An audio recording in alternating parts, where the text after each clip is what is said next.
I feel like if Mos Def was like selling cocaine and doing spoken word, it would be open air. And like, maybe because I used to do poetry, but like, I love, and then the fact that he throwing shots at the politicians while also talking about moving coke on the water, you know.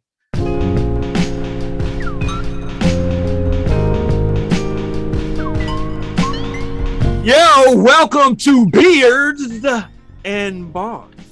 That was enthusiastic. Your place for rapid fire hip hop discussion and, of course, great beer. I am Kamal Kiddo. OT the Golden Child. Thank y'all for checking out last episode where we covered that Pusha T album. Make sure you go and check that out.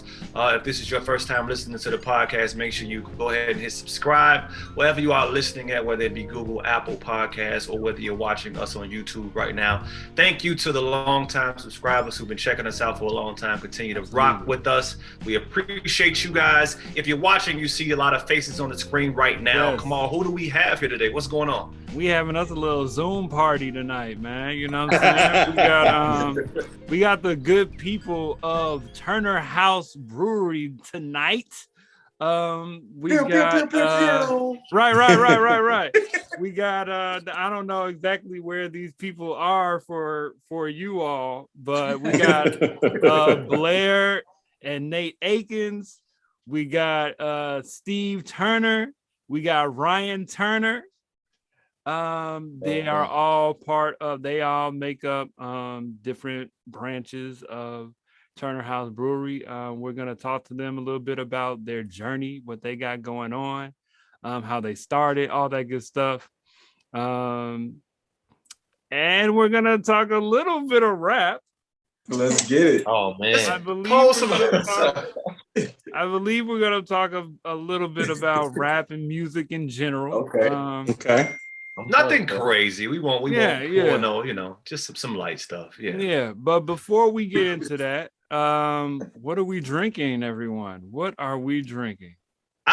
So I think we mostly all of us have just about. I'll kick it off because I really get the opportunity to come with a back-to-back type of demo. I've been holding these beers since I went to these esteemed guests kickoff for this beer that I have this week. I had it last week, so if you're listening to me again, I'm back with the Gazelle joint here. This is a Hazy Ipa coming in at 8% ABV. I'm going to let the guests talk, though. I mean, they have it as well, but I think they may have an OG version. I don't know what's going on, but let's go to Ryan first. Ryan, what you got over there?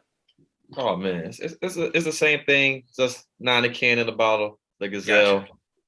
You know, we did our special release here in Chicago, so how can I not have it tonight, man? True.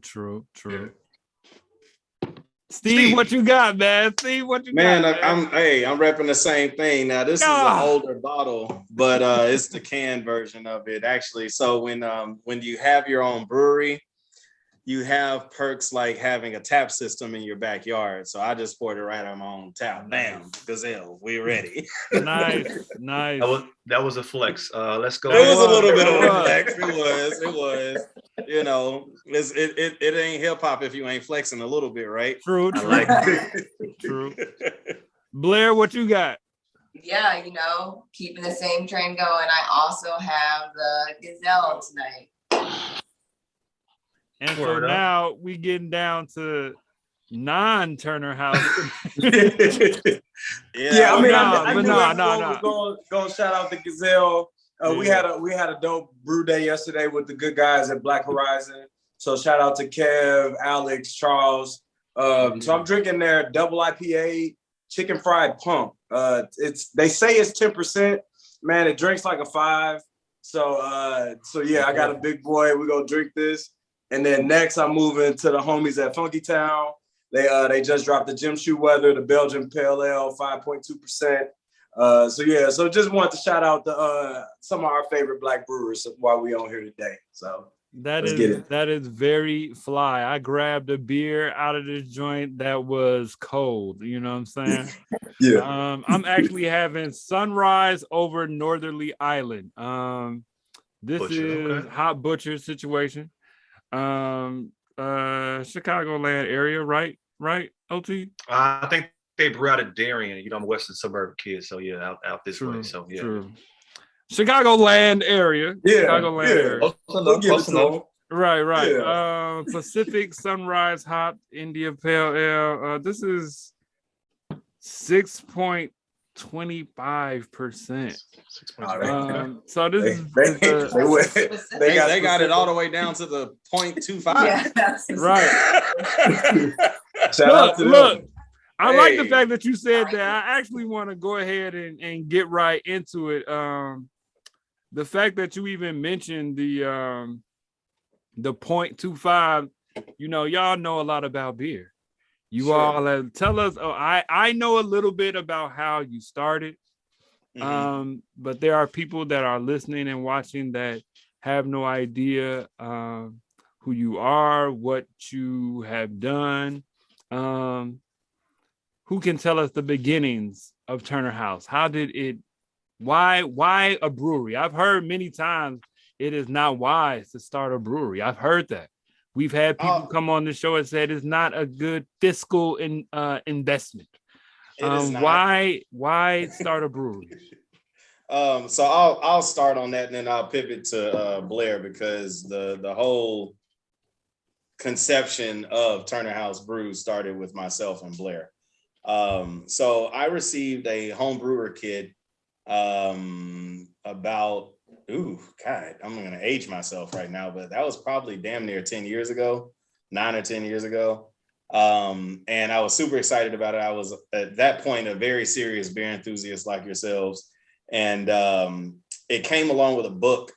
And I read the book I had to read that book like 10 times, which to any school teacher that ever watches this that knows me from school, that is a major feat for me to read anything more than once, let alone 10 times. So I read the book like 10 times, and I got really familiar with the process, because everybody that told me that homebrew before, they were like, oh, you're going to screw up your first batch. So I was determined not to screw up my first batch. And so read the book 10 times, brewed the beer in January. Back in those days, doing all grain brewing at your home without the sophisticated equipment, it takes about 30 to 45 days before your beer is actually ready to drink from brew day. A lot of people don't know that. So if you're at home and you want to home brew, you're not going to drink it for a while. It's the biggest exercise in delayed gratification that you can ever imagine. But anyway, so can I interject real quick? Yeah. Why is that? Oh, I can tell you. So basically, fermentation, no matter if you're brewing on a big system or a small system, it's going to take 2 weeks minimum.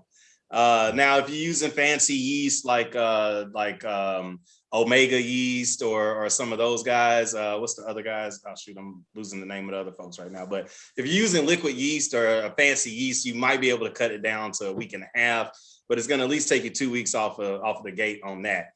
Then if you don't have CO2 and a CO2 tank to carbonate the beer in some type of apparatus to actually hold that type of pressure into liquid, like a keg or something of that nature, you got to do what's called bottle conditioning. And bottle conditioning is natural carbonation. That shit takes about 3 to 4 weeks, maybe even 6 weeks. It takes a long time. And basically what you do is, what I was doing back then, so this is a fun story to tell. Back then when I was brewing at home, I was brewing 1 gallon batches, and during my brew day, I would drink as much beer out of bottles that I can that came with twist off tops, not pop off tops, because I could reuse them. So I would sanitize and reuse them at the end of fermentation, and then put the beer into the bottle. And then in order to start that bottle conditioning or that self-carbonation, you have to put something like honey or agave nectar or something in there to reactivate the yeast, and then bottle it and then let it sit in the refrigerator in a cold, dark space. So that's what takes the extra time to get it right. So from the time that I brewed my very, very first beer, which is a grapefruit lager, which may sound familiar to some on the call,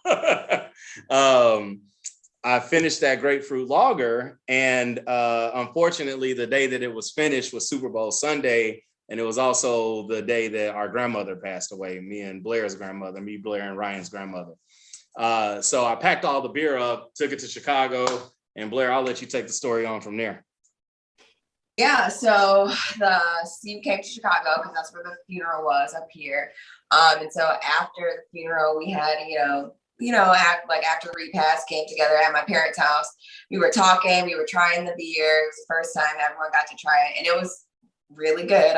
I must say, we did a good job on that first go around. It was really good. And so, we were kind of just talking. Steve, I was getting into beer at that time. Steve, like he said, had been a beer enthusiast. So we were just chatting it out with our family. We're like, hey, we should start a brewery. And I was serious about it. I took out my phone. I took some notes from that meeting. I actually still have those notes in my phone today. Shout out to however Apple does that, now keeping your stuff along the years. So I still have that note in my phone today. And so we were like, yeah, we should do this. But then at that time, Steve and I weren't living in the same city. I was about to be in Atlanta. I was not in Atlanta then, but about to be living in Atlanta while he was in Nashville. So it was an idea. Shout out Nashville, hometown. Yeah, it was an idea. So we just talked about it a little bit. But then fast forward, 4 or 5 years ago, my sense of time is on my stuff. But Steve moved to Chicago. So then we were all in Chicago, and I came to him. I was like, okay, we're here. I was serious about starting this brewery. Let's do this. And so then from there, we really got serious. Steve, Nate, and I were brewing every Saturday for about a year and a half to literally every Saturday, home brewing 5-gallon batches to perfect our starting recipes. And then kind of the rest is history from there. We really got started in 2019, had a little bit of a pause that we weren't expecting because of the pandemic, like everyone else. And then, kind of really pick things back up end of 2020, 2021. Right on. So how has with you saying that, how has the pandemic, so you started officially in 2019, right? Yes. And so how has the pandemic affected the movement of the brewery so far, or has it has it affected us.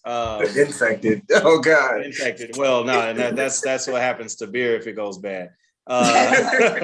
It affected us both in a negative way initially, but ultimately in a positive way. And I'm just going to take a minute to always acknowledge our dear Lord and Jesus and Savior, Jesus Christ. Yeah. But because I'm sure we're all faith-based people here, but God's timing is always important. And what we wanted to do at the time before the pandemic, and what we wanted to do in terms of opening and things of that nature, wasn't what he had in mind for us.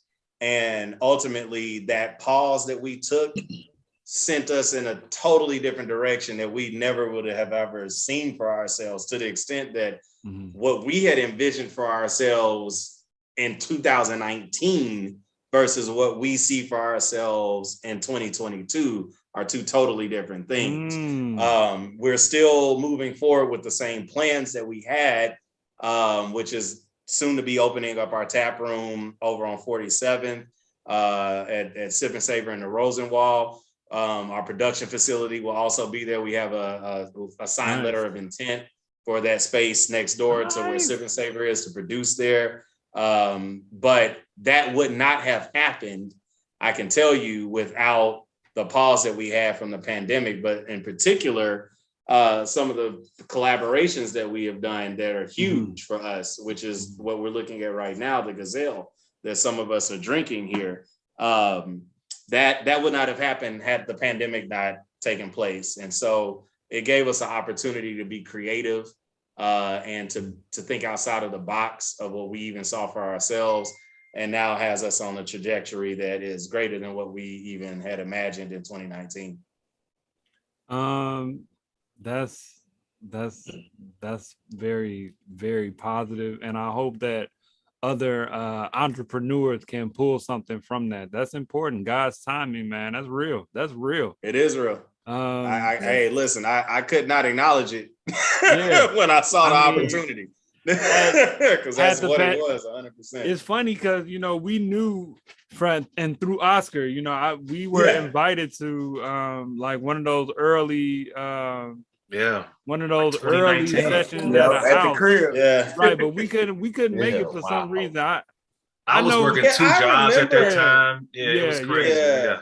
But in any event, like this might not have even happened if the pandemic hadn't happened, because we started talking to a lot of different people in a lot of different cities, and like the pandemic definitely was it's a gift and a curse. It was a blessing in disguise, you know what I'm saying? Yeah. So, and I think Steve hit on it. Hit it right on the head.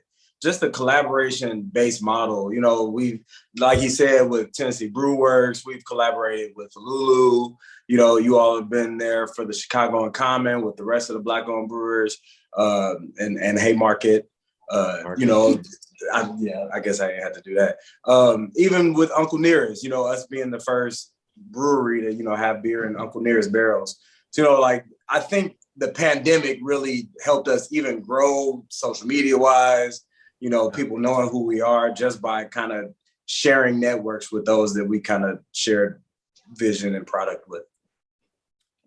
Right on. So let me ask, well, first of all, let me ask, who is Steve? Are you still the head brewer? Do you have other brewers? No, actually, so I have relinquished that title to someone that is better than myself, which is what any smart leader would do. Being a leader is one thing, and you have to acknowledge your talents there, but you also have to acknowledge your shortfalls.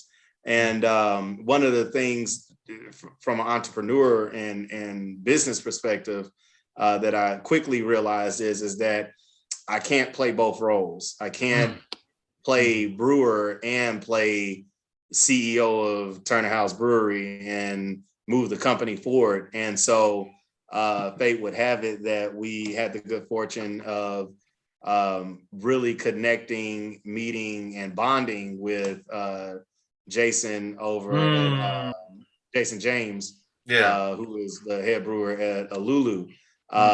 Jason and I have very similar approaches to how we brew beer, how we infuse different flavor profiles in the beer, how we push the limits of what traditional beers are, but playing on those traditional styles in a different way. I mean, it couldn't have been a better fit. And so we quickly became friends, and through that friendship, we asked him if he would be comfortable with coming on as our head brewer and head beer consultant at this point, and he obliged us. And so he's now the mastermind in the lab that's producing our product for us.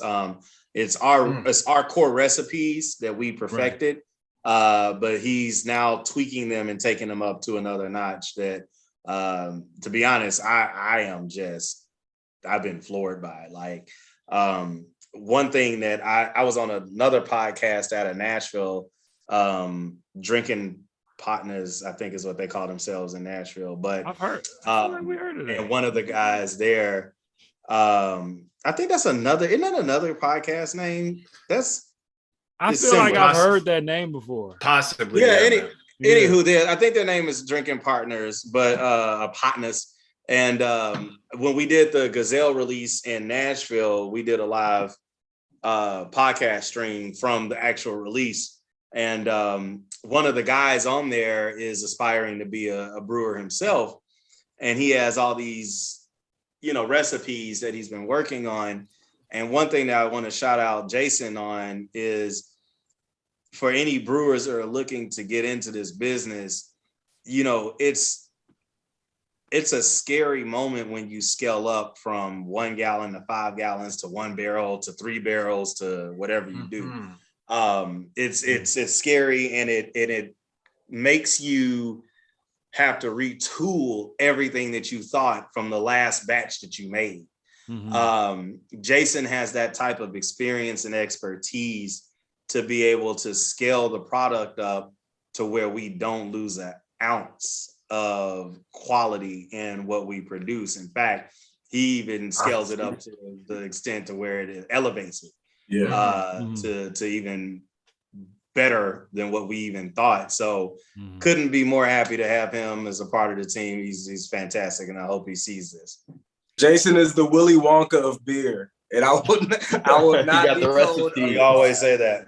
He is up in that factory making magic. Yeah. Salute. And the one other thing that I have to add there, yes, but Jason's great. We love him. But I also do have to give a shout out to how we first met Jason was at an event that Mickey from Black and Brew Chicago threw. And so that was the first, she was like, oh, you guys definitely got to come here. You got to meet this guy. You know, I think we had all been to Lulu before, but we had just never met Jason. And so Jason was new. Remember, he just got to Lulu at that point. Yeah, he was. And so he had just gotten there. It was through one of Mickey's Black and Brew Chicago events that we made that initial connection and just really have blossomed through there. And like Steve and Nate said, we really were kind of able to benefit from the pandemic in that space and really get to do some collaborations with Jason then during like when it was kind of a downtime for everyone else.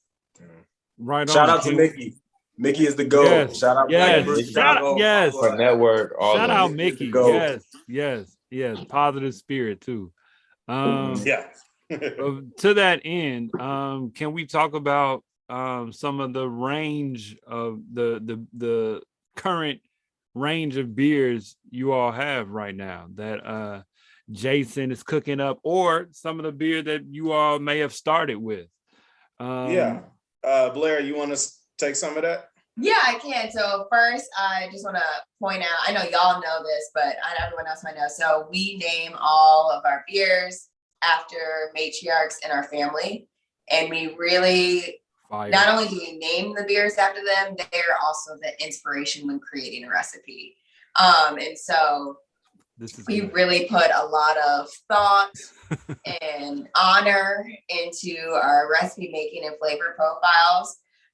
So we have a range of beers. We like to say we have something for everyone, every type of beer drinker. And even if you don't think you're a beer drinker, we like to think that we have something that you'll enjoy too. So we have Helen, which is our grapefruit lager. That's the one that we had at Haymarket during the Chicago Uncommon the Black residency. So that is named after our grandmother, like Steve started off saying. That was the first recipe that he did, and we kind of built off of that. We have Marlene, which is our blood orange triple, which is chef's kiss, fantastic. Honestly, that is named after our cousin, so our first person in our generation to pass away, actually. So that's named after Marlene. And then we have Eliza, which is our Saison, our oak Saison. Eliza was the matriarch in our family. No one high. Truly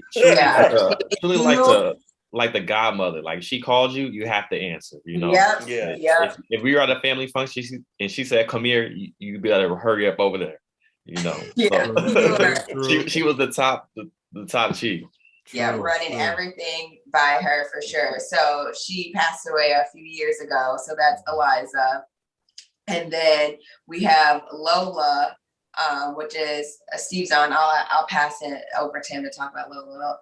So Lola is my mom's sister. And she unfortunately passed away a week after, sadly enough, after my grandmother on my mom's side, Hazel, which we also named a beer after her. So Lola is our PB&J IPA, and in this case it's peanut butter, basil, and jalapeno. for the J, and then and it's then the Hazel is our stout that has yet to be released at this particular point. But well, it's been released in other events that we've done, but we have not made the official mass production release of that one as of yet.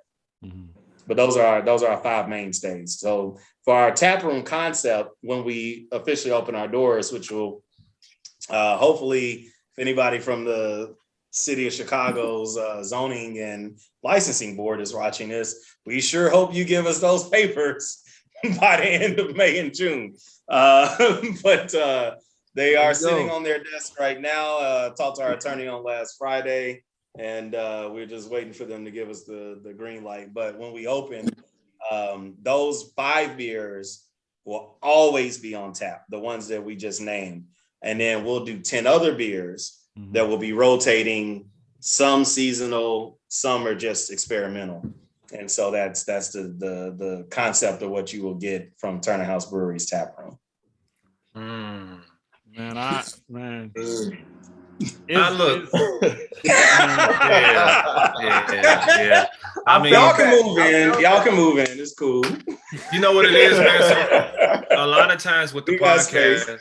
A lot of times with the pod, you know what I mean? I'm chilling and I'm quiet because I'm just a fan. Like when we talked to you guys at Haymarket and you guys had said that, you know, all the beers are named after matriarchs. That was just so impactful to me because many of us, that is the structure of many of our Black families. Like the top is not a patriarch. It is a matriarch. The person is Big Mama, is you know, the great aunt, the great grandma, or something like that, that is the most respected. So when I heard y'all saying that at Haymar, I'm like, yo, they gotta tell this story. Come on, we gotta let this story be. And just the fact that it's Turner Haus, you know what I'm saying? Like it's a lineage here, you know what I'm saying? That is just, we're very appreciative of the love. That is dope. Let me ask though, so this is a team effort. What's is everyone's role defined, or does everyone just kind of jump in and assist with different things? Or so we're a small group. While everybody's small but mighty. Yeah, small and mighty. Absolutely, we're a small group but very mighty. And while everybody's roles are defined, it is pick up a bucket and help wherever you can. That's just, you know, I mean, that's the nature of a small business.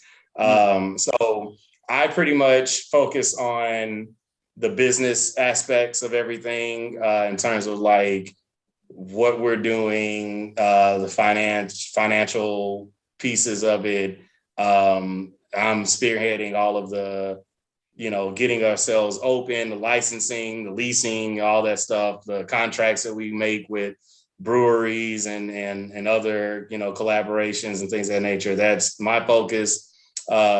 Blair supports me wholeheartedly in all of that, but also focuses on relationship building with like our relationship with Mickey and our relationship with other breweries. She kind of focuses in on that. Nate is a absolute whiz when it comes to media, production, our videos, our social media presence, all of those things. I mean, you can't take a single thing away from him and what he does for us on that front. And then Ryan is new to the team because he has a DR in front of his name. He is Dr. Ryan Turner. And he is newly into the dentistry ministry here in Chicago, but he's been involved. Yeah, he's been involved from day one, and was at that same table that we were all at, that Blair mentioned, at the repast of our grandmother.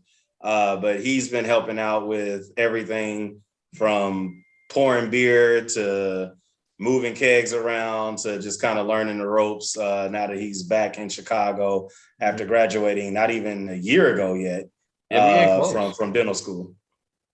Wow. Wow. Congrats. And then there's another cousin that's not on here that I would be remiss to not mention, which is Erica, who is the beautiful face that graces the bottle here of the Gazelle. Wow. That's Erica. Yeah, that's right. Erica also the Gazelle Erica's new to the city, and so I kind of put her in the same category as Ryan. But Erica also though is very good as well with like branding, aesthetics, color wheels. Like, so she's been helping retool a lot of what you see from us in terms of our branding. She is a branding genius, absolute genius. And all of us still hold down day jobs right now. Well, kind of with the exception of me. I made the switch at the top of 2022 to pretty much do Turner Haus Brew full time. But with the exception of a few things I do on the side, but Turner Haus Brew is my full-time focus. But aside from the beginning of the year, we all are champions in our own right, in our own professions. And I think that's what makes the difference in this team and why we're so mighty, yet we're small. Everybody on this call that you're talking to is a true professional in their own right, in their lane. So that's what makes us really powerful. Okay. That's dope. So the next thing for Turner Haus, besides the official brick and mortar brew pub, or is it called a brew pub? I don't want to misspeak. Yeah, it'll be a brew pub. That's correct. Yep, you got it. So what's next though? What's next for Turner Haus? I'll start and then I'll let it go around the room a little bit on our side. Big picture stuff is obviously, once we get that open, then actually getting the tap room open is one thing. The second thing to that is getting the production space open, which is a totally different animal. But that will be the immediate next step. Then after that, as far as locally is concerned, we're going to continue to focus on producing some fantastic beers and expanding our reach. We're not a distribution we're not a production facility brewery. We're a small batch. You come drink it out of our tap room, or maybe a few select accounts across the city that we'll have self-distribution at, but that's pretty much that. And then outside of that, we're looking to get into other markets. And with Nashville, Tennessee being my hometown, it's a comfortable place for us to go. And so I'm really focused on, once we get the green light for Chicago to open up, I'm immediately shifting my focus to open up something in Nashville. Right on. Anybody else? Kind of picking up off of that, we're opening the tap room, but really we're really excited to open a space for the community, right? Like, there is not many breweries really south of the loop, very, very few, and really none in the area that we'll be in Bronzeville. So we are really just looking forward to having that space for, anyone to go to, but particularly like having that Black owned brewery space on the south side of Chicago, and a place that we can call home, I think is something that's all really near and dear to our heart. And we love the Bronzeville community, and just looking to build up more in that space and really become a part of that community. Yeah, and then I'll just kind of pick it up from there. We've got the summer's worth of events, Hyde Park Summerfest. We're looking forward to, being a part of that in any capacity, really. She's kind of spearheading, working with those folks. I'm excited to see where our relationship with Uncle Nearest grows. I won't say much. we'll leave you a next Can't say conversation. Much. Right. Yeah. But I know that they're very enthusiastic. Not only did we do our release with them in Tennessee, but they made sure to send a team to the release in Chicago. And I don't know, it just kind of let us know that they're really invested in us and our story. Like us, they are very family-based and generationally influenced. So I'm looking forward to seeing I'm looking forward for you all to see what happens next with Turner Haus and Uncle Nearest. Word up. For me, just picking up off what everybody said, it's all exciting, and I would say for me specifically, just being able to kind of finish school and come back home and just have my imprint here. I'm very excited for just expanding in the Chicago network as itself. You know, the tap room's one thing, Uncle Nearest is one thing, even Nashville is something, you know, I look forward to as well. But just being back with family and friends and being in this local network that it's always been home to me, has always been something I wanted to do. Being far away was difficult. So, you know, I'm just excited to, you know, just have my imprint and just help, you know. So I would say definitely the Chicago market is something I want to expand upon. Okay. Yeah, I'm definitely looking forward to seeing you all in the Bronzeville area. That's I enjoy that area. You know what I'm saying? I like that area. It's gonna be fun. It's gonna be a lot of fun. Yes, it's for sure. It's needed and it's on time. I mean, if you look at the development, I live in Bronzeville. I'm sitting right here 2 blocks away from our future tap room, literally. I walk to it all the time. If you just look at the development that is happening in Bronzeville, it's astounding, number one. But number two, it's exciting to be Black right now with a brewery coming to Bronzeville. Reason being is because it's a whole Black renaissance that is happening in Bronzeville that is low key right now, and people don't even realize it. I mean, you guys. It's been happening for a while. Like that's it's been happening. It's been a slow bubble for a while, but it's on the low still. Because I mean, you got like, I'm gonna tell you somebody that I really admire, and I'm just gonna shout them out right now. That's in Bronzeville, but Cleo's Soul Food. Have y'all had that? No. Oh, it's man. Yeah. You got it right. It's like, and mind you, I'm from the South. All right, so look, I don't play about my soul food, and in fact, when I first moved here, I was struggling to find a place that I was like, yeah, this is decent. Right. Like, you know, like, nah. So they are making amazing food over there, amazing food. And so shout out to them. I'm a huge fan. I think they know I'm a huge fan now, but I'm a huge fan of what they're doing. But then also you have, oh man, what's my man's name? He actually gave me a call. I feel so bad for forgetting his name at the time, but the guy that owns, is it Eric? The guy that owns Silver Room. Oh, Silver Room. Yeah, Eric. Yeah, Eric. Okay, I got his name right because my middle name is Eric. That's what we laughed about on the call. But he even reached out to me about us opening up because he's opening up Bronzeville Winery. That's a good concept. Yeah, that's a great connect. Eric is the man. And shout out to Eric, man. Like I appreciate him reaching out to me, and I don't even know how he found my number, but he did. And he gave me a call, and we had a beautiful conversation about just what's going on in Bronzeville. And you know, between myself, him, Trez with Sip and Savor, Trez with the 2 locations in Bronzeville plus Hyde Park, we are all the pioneers. And honestly, shout out to Trez. Trez is the pioneer in Bronzeville. Trez, he had his coffee shop on 43rd before any of this was happening. But is that Sip and Savor? We're all pioneers. Trez, Sip and Savor, Yeah, Trez Pugh. We're all pioneers in this renaissance that's happening in Bronzeville, and I could not be more grateful to be a part of that number that we are contributing to what's happening in this area, and just excited to be here for it. Yeah, I definitely think you all will do well in that area. That's a vibe over there. It's a vibe. It is. Yes, sir.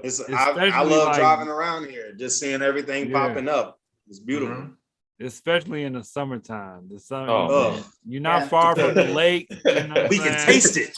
Right. Yeah. It was cold today, but that 70 degree day. Yeah. Hey, Ryan, it was cold today, but what was I outside doing? Look, living life. Grilling. Grilling. That first day. On that grill. But yeah, so all right, so we're looking forward to all of the things that y'all got coming up. Let's talk about a little bit of music. Let's talk about a little bit of music. Let's shift gears a little bit, switch it up a little bit.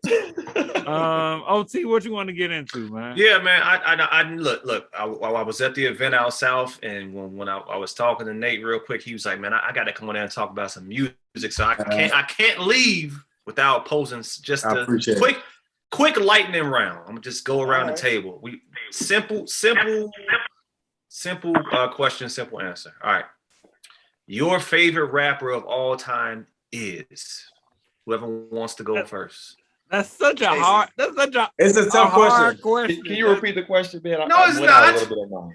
Jay-Z for me right out of there. Yeah, but like that just feels like a cliche answer. So I'm glad Steve said Jay-Z. I'm a bounce to Kendrick. I think Kendrick is the most of all time. Kendrick Lamar is an alien. I'm telling you. He's Black Thought mixed with Rakim, mixed with like it's so many elements of Kendrick that I that's my favorite. I can't even be mad at Kendrick because his storytelling is kind of by far to me that speaks out. True. And he does on every album multiple songs, and it's like you just gotta take it in for what it is. It's crazy you mentioned Kendrick because I listened to him on the ride home from work today. The whole ride home going through to Pimp a Butterfly. You gotta get ready. So, yeah, I'm getting ready for the album. True. I'm surprised they didn't say Andre 3000. Oh no, very talented, not enough discography. But we don't have to that's a personal. That was a personal, yeah. Nate and not enough discography. Yeah, that's where Steve and Oscar get on me because I'm young. But yeah, he just don't got enough solo music for me. I'm sorry. I would agree with that. I don't win out on mine. I would agree. It was best artist, best rapper. Best for favorite rapper. Your favorite rapper. Yes, is. Yeah. Oh man, first album I was ever allowed to buy, and Blair knows this, College Dropout. So I'm gonna go. Right, no, that's what I was gonna say. I'm sorry. First album, we grew up together, girl. It's the same thing. You can say it too. Yeah, well, but okay, she doesn't. I'll give her Big Kanye West. bro. I love Kendrick too. I would say Jay-Z's obviously easy. Somebody else that I always enjoyed though. What was Biggie, man? I can always play Biggie to this day. Oh, I think he got a bad one. Soulful, just soulful, very smooth. And that started when I was younger too. So I would say Biggie. Blair, you have Kanye. Well, yes, Ryan stole mine, but I was going Kanye. I know he's crazy. I don't love everything he says, but musically he's inclined to produce. Okay, musically he's different. Yeah. For sure. Nah, look at that. I like that mixed bag though. We need y'all's. Yeah, well, what's y'all's though? I don't have one. See, it's hard. No, you gotta have one. Come on. Everybody can pick three. Everybody can pick three. That's easy. You gotta pick one.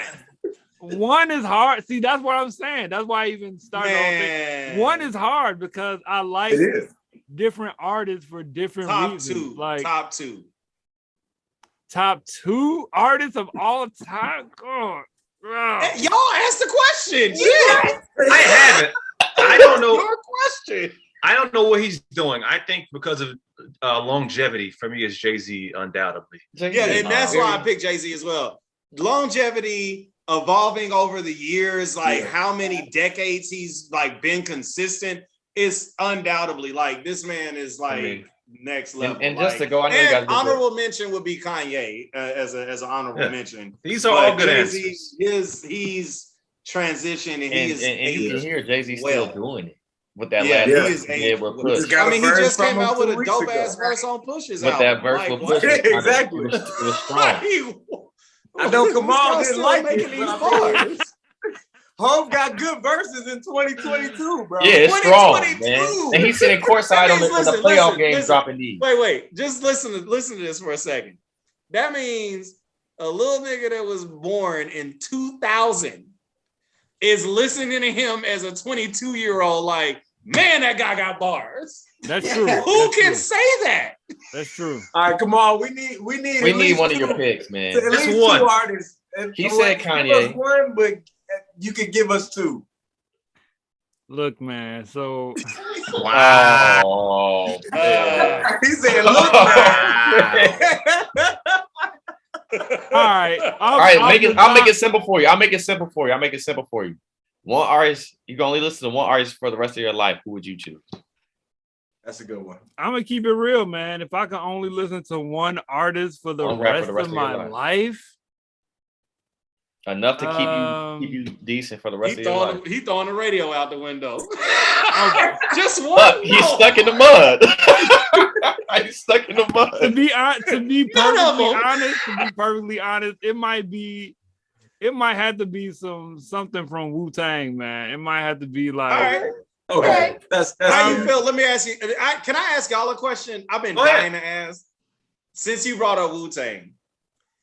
So, like, my favorite group right now, like, they are just killing the game, in my opinion, in hip hop. Yeah, I know what you're going. Griselda. Oh yeah, absolutely. Right. Them Griselda niggas, hey, they the new Wu-Tang, they the new everybody. Like, they the new Dipset, all of that. I was about to say, killing it. I get Dipset vibes. They are killing it. When they're ever on a song, it's kind of like overwhelming at a certain point. It's like, man, like, wait, what? And Steve, I need to say we need to go to that concert. Steve, I'm gonna just say that to the fans. Oh yeah, no, we there. Nate, you heard me too. We all going. We all need to go. We go to the concert. Yeah. I got my second one. Y'all ready? All right, go ahead. Yeah. Let's get it. Go ahead. Drake. No, greatest rap album of all time is My Beautiful Dark Twisted Fantasy. Of all time or just subjectively? Wait, Ryan, what'd you say? I said My Beautiful Dark Twisted Fantasy. But I'm not mad at that though. I'm not mad at that. I'm not mad. But it's a personal favorite though. I know people say that about Kanye, but for me, Late Registration is actually my favorite Kanye album. Very good album. I'm with you on that. I respect that as well. Very good album. I would just say, I say My Beautiful Dark Twisted Fantasy just because of the production was just so for sure over the top. I mean, he was rapping too, but the production, like sonically, and the features he had on it, exactly. Like, it was the first to make a movie off an album body of work. Yeah. And see, this is better than the barbershop conversation because, you know, you got the OGs at the barbershop. You be like, man, Rakim, let the rhythm hit him. Disrespect Rakim. I'm not going to disrespect Rakim. But, like, I'm sorry. It was hard for me to listen to. The boom bap, I'm younger than most. Rakim is really good. No, Rakim, yeah. Let's go, Nate. Let's go. What you got? I'm gonna say the Cool by Lupe Fiasco. Great album. That's my favorite album all time. Great album. He took the headphones off. That's OT's boy. With like the Cool, and then Late Registration is 1A, but like the Cool for me. The Cool. Okay, fun fact. First, it was 2 rap albums me and Blair could first buy. One was the Cool, and one was College Dropout. And you know what's funny? We about to embarrass ourselves. They were both the clean version. And we played them in the car for years straight. While our parents. Sharon wasn't playing. Steve, what you got, man? That's too funny. Man, so, and I'm going to say that this is probably tainted by nostalgia, but it's just why it's my favorite. Gonna have to keep it with Jay-Z. The Blueprint one. I was in college. I was spending a lot of time on the road, driving back and forth from Atlanta to Nashville. I went to school in Atlanta. And man, I would just play that album on repeat, like 3.5 hours, just listening to that shit the whole ride. But again, honorable mention, I would have to go with Ryan as my Sick Twisted Dark Fantasy. That's honestly, and I ain't gonna lie, Ryan, I'm gonna throw in from the Kanye body of work. I'm gonna throw in Life of Pablo. Yeah, you love Life of Pablo. Wow. Life of Pablo is because here's my thing about Life of Pablo, and this is my thing about any artist anybody on this call from my team will tell you, you will be hard pressed to find somebody that's more of a fan of music than I am. I played music at one point in my life. Mm-hmm. I played a couple of different instruments, and I listen to everything from country western to, I mean, I listen to shit. You come to my house and you're gonna be like, damn, what's this nigga on? This is true. And I'll be in it. This is true. But that being said, what I appreciate about any artist is their transition in their artistry. Right. You can't be the same artist that you started off as, in my opinion, for me to really respect you. Mm-hmm. You got to transition and age well over time. Mm-hmm. And so the Life of Pablo album, after coming out of Sick, Twisted, Beautiful Fantasy, or whatever that one is we're talking about. Dark. That you already felt that transition from Kanye, from Late Registration, College Dropout, all that to that. But then he elevated it when he went from that to Life of Pablo even. And it was like, damn, this nigga's creating new sounds. Like whole new sounds. Like, and like the life of Pablo is kind of like, he came into the light a little different. Like he was full blown, like I am the fashion guy. I am, the top hip hop guy. It was kind of like I kind of feel like that album's almost like a flex too. Like I still can do it. Yeah. And I'm gonna drop this. Holding line on you. I'm gonna drop these shoes on you. I'm gonna drop this album on you. I'm gonna drop this tour. It's like it's kind of like I feel exactly what you feel like, but I feel that way about his most recent album. That's the one I'm like, all right, like he made that one to hang on the wall. That was art. He just wanted that one to like, you ain't really supposed to listen to that. You just supposed to put that on the wall. And that's a conversation piece. Like. But Life of honestly, I think Life of Pablo set the stage for what we just got. Okay. Yeah. I agree with that. I enjoyed that. I definitely think Life of Pablo is his transitional album. Like, it is. That's when he started the gospel a little bit. That's when we start hearing choirs, gospel, all that stuff. Right. Also, Mike Dean is a classic. Mike Dean's a classic. He just dropped that little samples mixtape too, whatever it is on Apple. Yeah. But how do you guys feel about 808 and Heartbreaks then? Because I feel like that was Kanye kind of like going in a different but that's Kanye though. Kanye does these, like he has eras where he'll try different things, But people hated that album. I love that album. Hated that album. Oh, I love that album. I love that album. But shout out to Kid Cudi though, because that was a lot of Cudi's. That was a lot of Cudi's sound design and influence. Yeah. You know what I'm saying? You gotta see the picture on the wall. True. I have to date myself and answer just a bit. My favorite album of all time is Illmatic by Nas. That's 94. Okay. I'm an early 80s baby. That brother read books. Respect. Let me say something. When a nigga pull out Illmatic as their favorite album, you already know where they are. Oh, I know where you at. I know who you are. I'm better than all of you all. I know who you are. Come on. What you got? You got anything? Don't let us down. Come on. Give us something. You can't make a choice.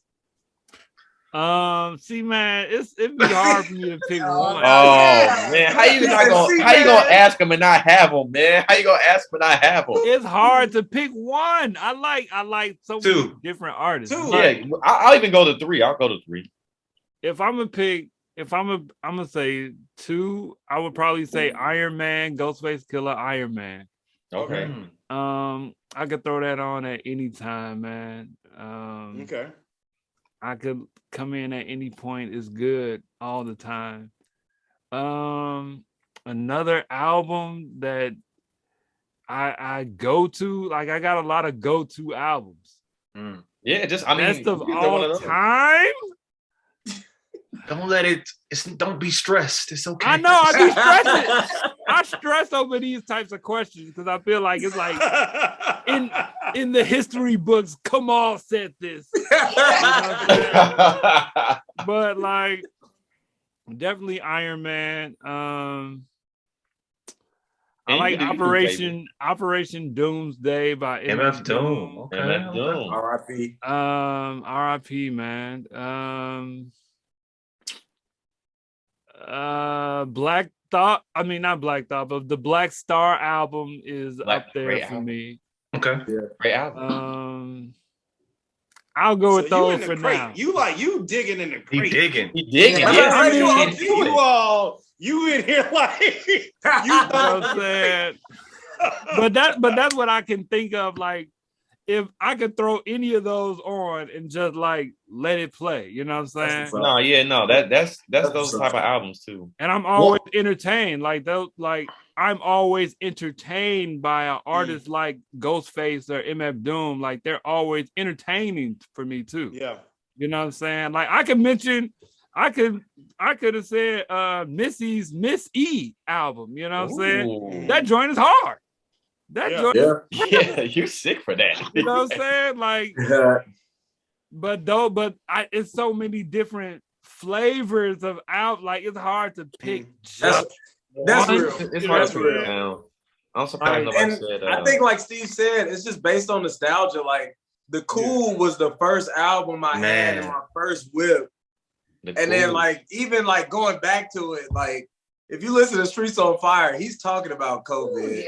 Like, just go back and like listen to it. Like, wow, he's talking about. We talked about this before too. Yeah, he is talking about COVID. Yeah, like just listeners, don't like after you finish this episode, we're almost done. Go listen to Lupe Fiasco. Streets is on Fire, and like, damn, the virus is spreading in all directions. There's no safe zone, no cure, no protection. But no, yeah, I mean, like The Cool was like he talked about a little bit of everything, like a little bit of violence, a little bit about being different, a little bit about being educational, a little bit about COVID, I guess. It was good. I'm surprised nobody said Watch the Throne since people said Jay-Z and Kanye. Yeah. That's a good mix. That's a good album. I have to throw an unsolicited shameless plug for, Hyde Park Summerfest. Oh, yeah. What is it, 15-year anniversary? Is that right? 20 years? Is it? Wow. It's 15 or 20? I think it's, I don't want to check my Instagram. Yeah, it's 15 or 20 I'm going to just pull it up on Spotify. So which one? Of The Cool. It's 15. It came out in 07.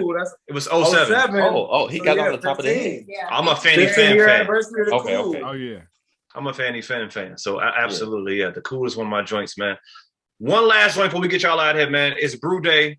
You get one artist to play on Brew Day. Regardless of whether you collaborating and you at wherever, you at Lulu, you at Haymark, wherever, what artist you're listening to. Just one word answer. I'm going to go Steve first. Go ahead. Yeah, Alabama Shakes. Okay. Yeah, I figured that. I knew he was doing that. I'm not Brittany Howard, Alabama Shakes. Nate. Kanye Tiller. Blair. I don't know. I'm gonna have to stick with Kanye, I think. Or literally, no, honestly, it was just me and we listening to R&B, like R&B, yeah. Who run the world? Blair. Not listening to rap. So. Ryan, it's on you to end out, man. Brew Day, you got one artist you putting on to get you through the day. What you got? And it's Brew Day release party. Well, no, just Brew Day, like Brew Day, us just brewing. Oh, to get us through the day. I may go R&B too. Kanye's a good choice, but I feel like, I already threw that out there. I'm thinking of mine right now. Thank you. Please pick Brew Day is it's almost like a relaxing thing. Put on a compilation. I may go Badu just to have it in the background. Oh, Badu, yeah, all right. Okay. And then I'm gonna do second to that. It's because me and my mom was texting about this morning. I'm gonna do Maxwell, but that's just me. All right, damn, all right. That's a sexy ass beer right there. Ryan's not only brewing on Brew Day. That's a saison for sure. Absolutely. just be chilling with it. Chilling with it. Saison. Tell everybody where they can follow y'all at on all your platforms, whatever. Tell everybody what's up, man. Twitter, Instagram, wherever they can follow. Nate, I'll let you handle that. Okay, so yeah, we're first website turnerhausbrew.com. please subscribe. You'll get all of our notifications for, you know, events and when we're doing releases, etc. We're Turner Haus Brewery on Instagram and Facebook. And yeah, that's pretty much where we're at. So yeah, Instagram, Facebook. We're starting TikTok. Yeah. So yeah, for the young folks, if you all are on here listening, the Gen Zers, yeah, we're on TikTok as well. Turner Haus Brewery. Okay. HAUS. Yeah. Like the Germans. Like the Germans. 9. Yes. Beers and bars. Come on. You can look at the bottom of your screen. Yeah. We'll see y'all next time. Bars. Thank you all.